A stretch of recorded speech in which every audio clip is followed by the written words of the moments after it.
For more on this, we're now joined by former Wisconsin Governor Scott Walker.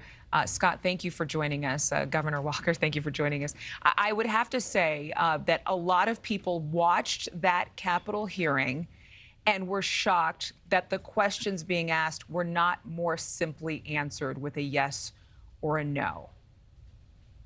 I think that's exactly right. I mean, think about this. We just heard, not only in that op-ed from a Republican member of Congress, you just moments ago heard from the Democrat governor of New York, who was very clear. I don't always agree with her on other issues, but on this, she's absolutely right.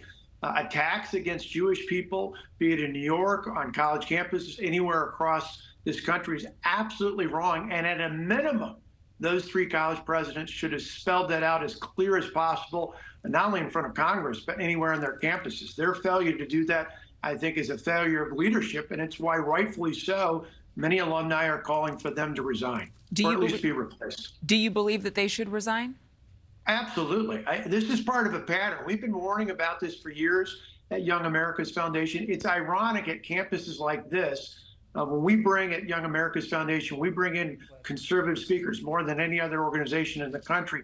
It is mind-boggling that many of these same administrators will say, no, they need to push back. You can't bring these speakers in because they're threatening to students based on speakers who want to stand up for the rights of women in sports, speakers who want to stand up and defend free enterprise as opposed to communism or socialism, speakers that want to come in and talk about these ideas.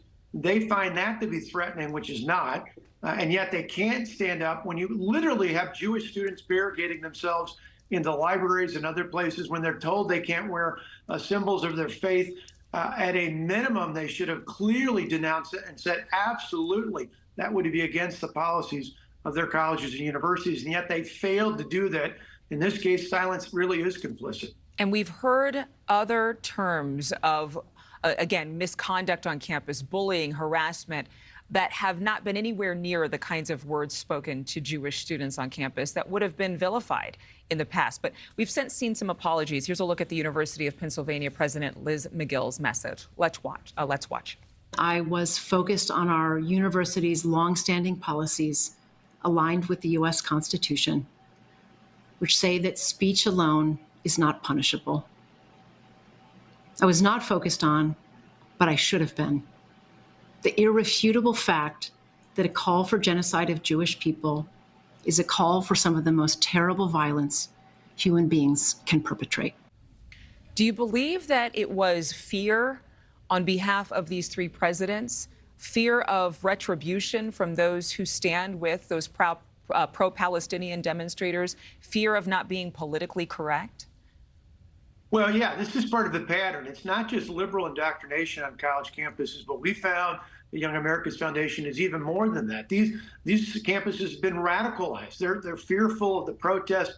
I contend on most college campuses, including as well as most places across America, it's the radicals that get most of the attention. It's the radicals that push back on things. Most college students are just trying to get by in life and don't buy into these kind of threats, but it's intimidation that has worked in the past.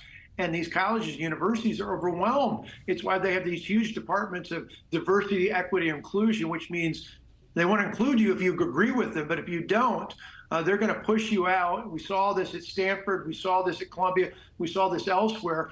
The idea that a professor, a tenured professor, would say that he found it exhilarating to see the attacks 2 months ago against innocent civilians, I think really sadly set the standard for just how radicalized these campuses are.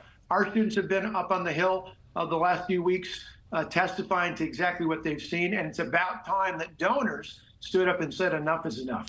And the one thing I would ask, because I love to point to solutions, is what should be done? Because I think a lot of people point to the Constitution and free speech being protected speech no matter what you say. And at the same time, order and civility on campuses should be something that parents and students should expect. What do we do? Absolutely. You can balance both. We've been adamantly in favor of defending free speech. We believe that it's guaranteed not only in the Constitution, but it should be revered on our college campuses.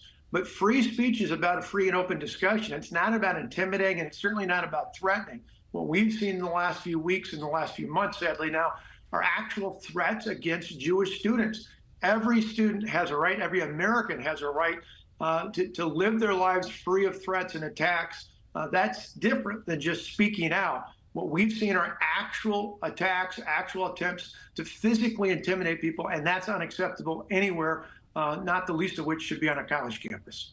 Thank you for watching. Go to newsnationnow.com to find News Nation on your television provider. And don't forget to click the red subscribe button below to get more of News Nation's fact-driven, unbiased coverage.